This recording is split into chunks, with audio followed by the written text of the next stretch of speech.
Have you ever rubbed a balloon on your hair and watched it stick to the wall? Or felt a tiny shock after walking across the carpet? These sparks of static electricity are so common that we barely think about them today. But imagine experiencing these sparks thousands of years ago, with no concept of electricity. What would you think they were? Miniature thunderbolts from Zeus or Thor?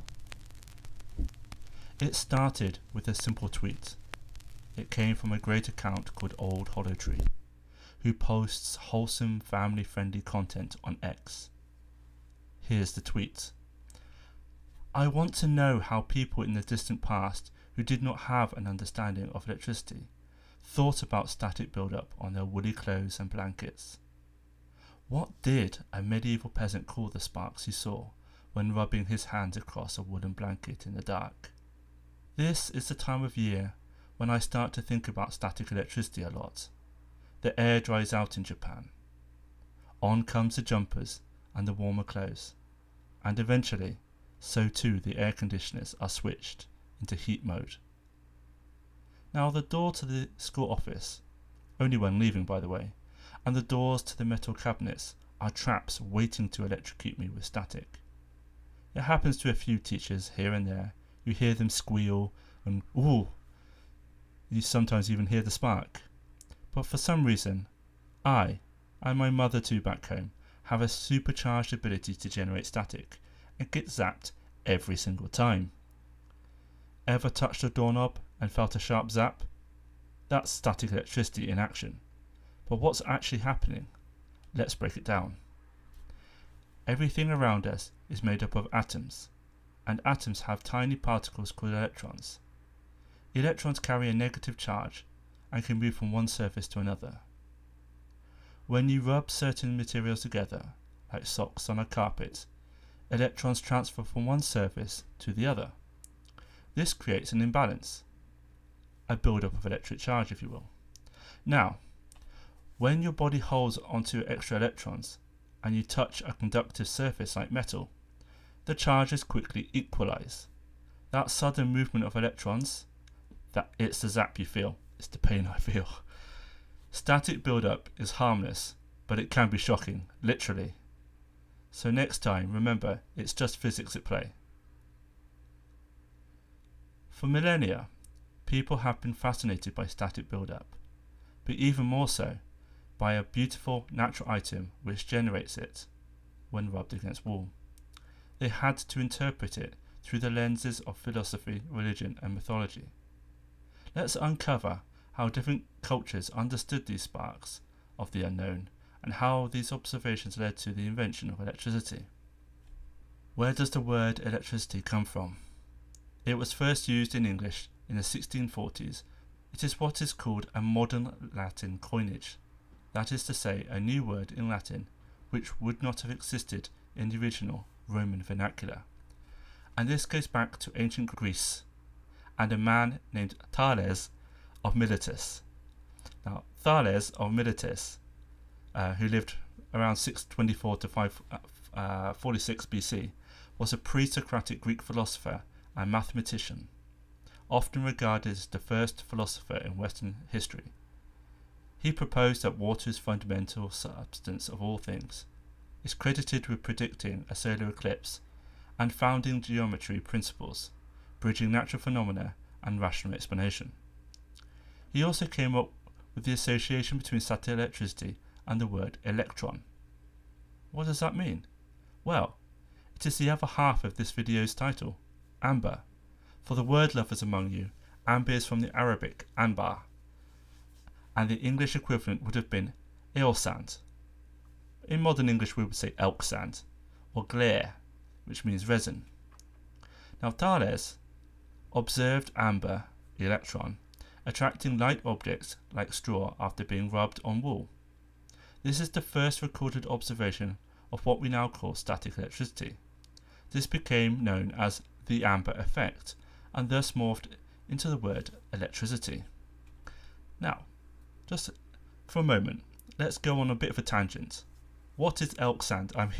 What is amber? Did you know amber is fossilized tree resin? It's not sap. Some pieces are over 100 million years old, dating back to the age of the dinosaurs. These golden gems offer a window into prehistoric ecosystems. Of course, many of us, when we think of amber, either imagine expensive ornaments and adornments, or if you are like me, you think of dinosaurs. Not because that was when they were formed, but because of Jurassic Park. It's a neat idea, isn't it? A mozzie bites a poor dino, gets its blood, then quickly settles on a branch and is enveloped in resin.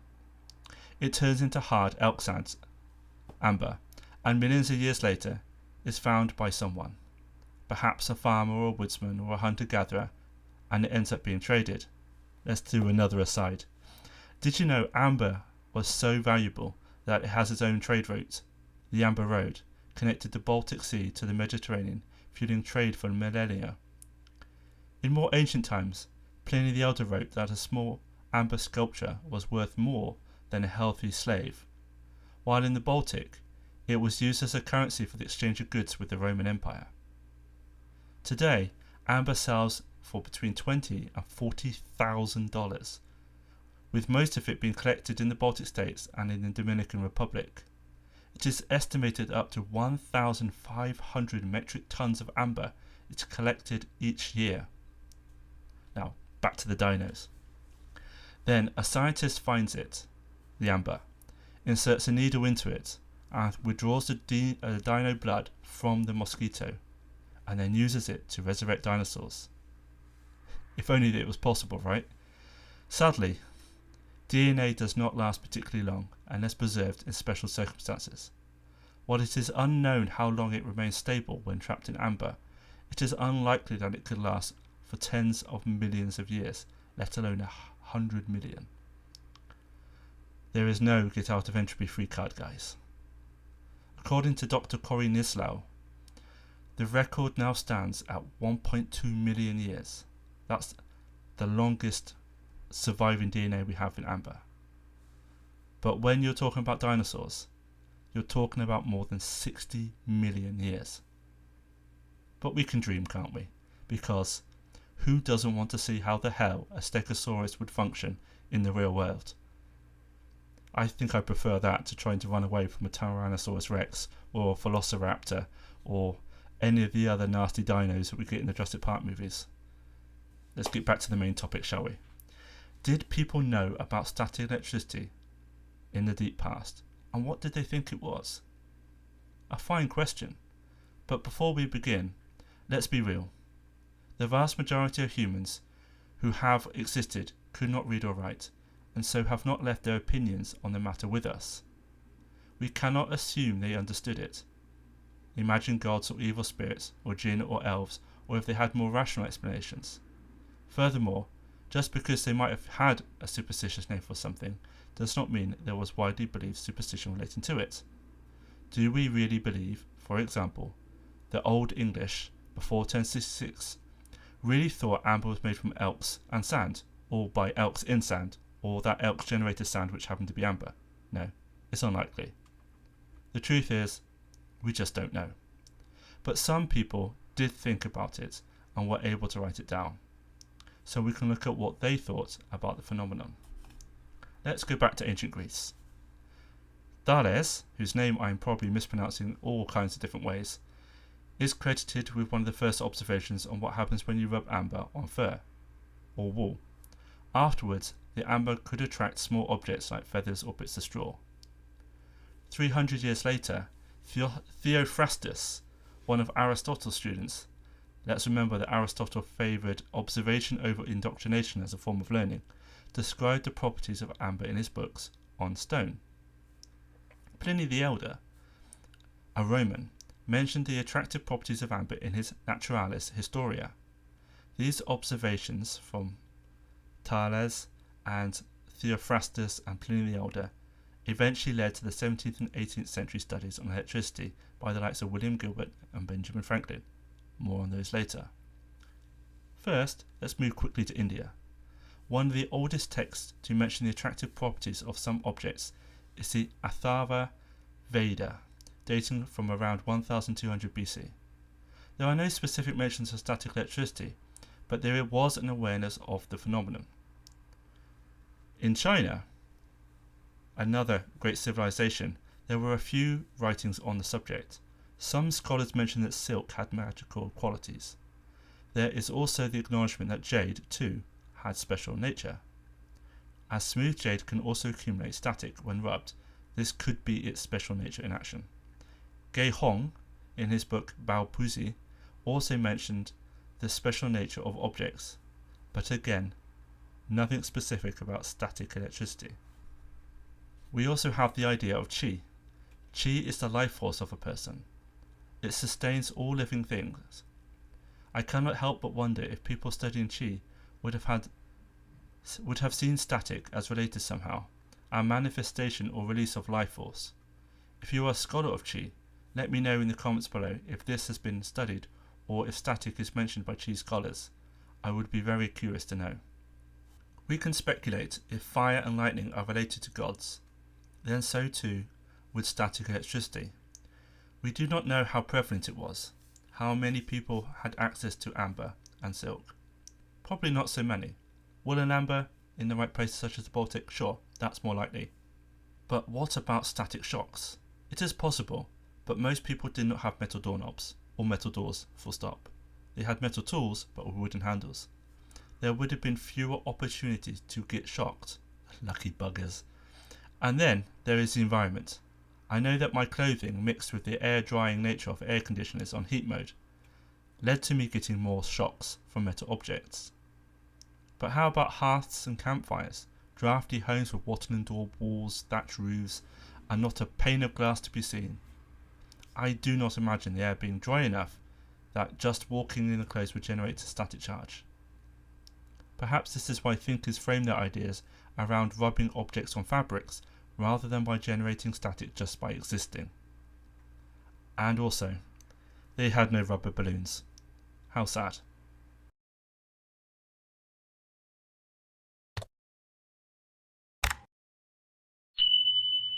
Well, that might not be all, for after all, amber is not the only generator of static, or indeed of electricity. A lot of our observations of the world begin with animals and nature. In ancient Egypt and Mesopotamia, both home to related Semitic peoples, they understood that some catfish can produce electric shocks, and some use them to help relieve pain. The Roman physician Scribonius Largus used electric rays known as torpedo fish to help treat ailments such as gout and headaches. I'm guessing he probably liked leeches too, so I have no idea if it worked. Then there are also lodestones. These are naturally magnetic ore and stones.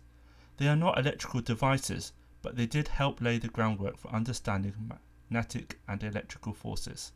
Indeed, Chinese sources mention using lodestones for navigation. Then we have the Baghdad batteries. Dated from around 250 BC to 250 AD, Baghdad batteries were clay jars with a copper cylinder and an iron rod inside. If filled with vinegar or lemon juice, it is thought that these jars could have generated a small electrical current. The exact use of these so-called batteries is unknown, but they could have been used to electroplate metals.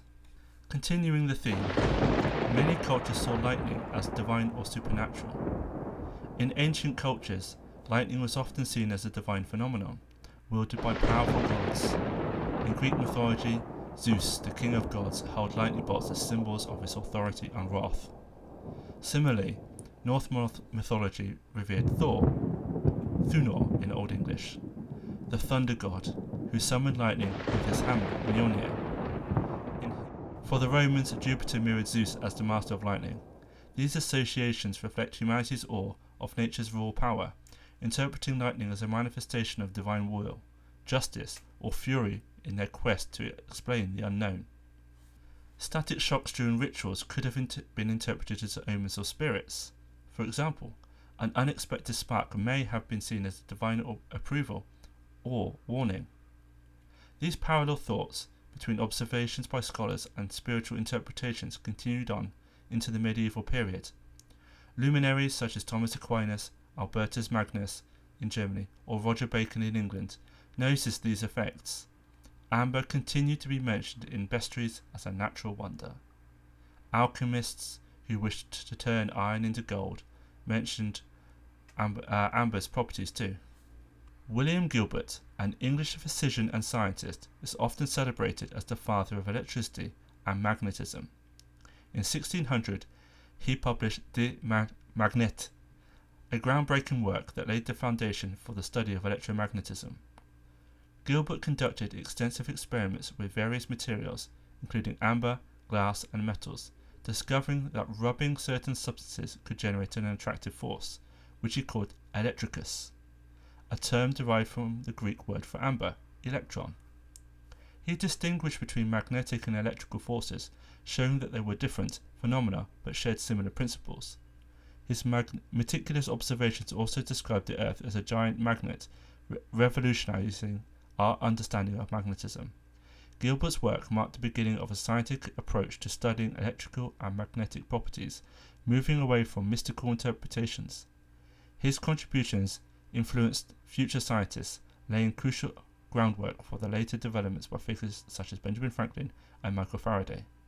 After Gilbert, the German scientist Otto von Guericke created a sulfur globe which could be rubbed to generate static electricity, thus inventing the first electrostatic generator. Around the same time, Robert Boyle proved that electricity could be generated in a vacuum and how it affected objects such as charged glass tubes. Stephen Gray then showed that electricity could travel long distances along silk wires. The next huge step forward came from the Netherlands. The Leyden jar, invented in 1745 by Pieter van Wuchenbroek of Leyden and independently by Ewald Georg von Kleist, was a groundbreaking device for storing electrical charges. This early capacitor consisted of a glass jar lined with conductive material, usually metal foil, both inside and outside, with a metal rod or wire that connected to the inner foil. When the jar was charged by rubbing materials to create static electricity, it could hold a significant electrical charge. Discharging the Leyden jar created a powerful spark, demonstrating the potential of stored electricity. This invention was pivotal in advancing the study of electricity and laid the foundation for future electrical research. Over time, human knowledge in the West compounded to create electrical devices. A lot of this rests on the shoulders of Michael Faraday. I heard the idea, I know what a Faraday cage is. But also on some people with some familiar names, such as Alessandro Volta, André-Marie Ampère, and Georg Ohm, of course, who gave us volts, amps, and ohms. And while he did not have a measurement named after him, James Clerk Maxwell's observations paved the way for a modern understanding of electrical and electromagnetic theory. Faraday's work led to the invention of the dynamo, which turned mechanical energy into electrical energy, and from that, Edison's team and Tesla's genius gave us practical electricity. And perhaps amber was forgotten, now to forever be a jewel and a wished-for source for dinosaur resurrection. But it lives on, in the name we use for all of these modern powers, electricity. From divine sparks to scientific breakthroughs, the story of static electricity is one of wonder and discovery. These tiny sparks, once seen as divine or mysterious, have led us to an age where we command electricity itself. What might the unexplained phenomena of today inspire in the future? Is there another powerful source out there waiting for us? Or is the return of dinosaurs more likely, and to be honest, more wanted? Thank you for listening.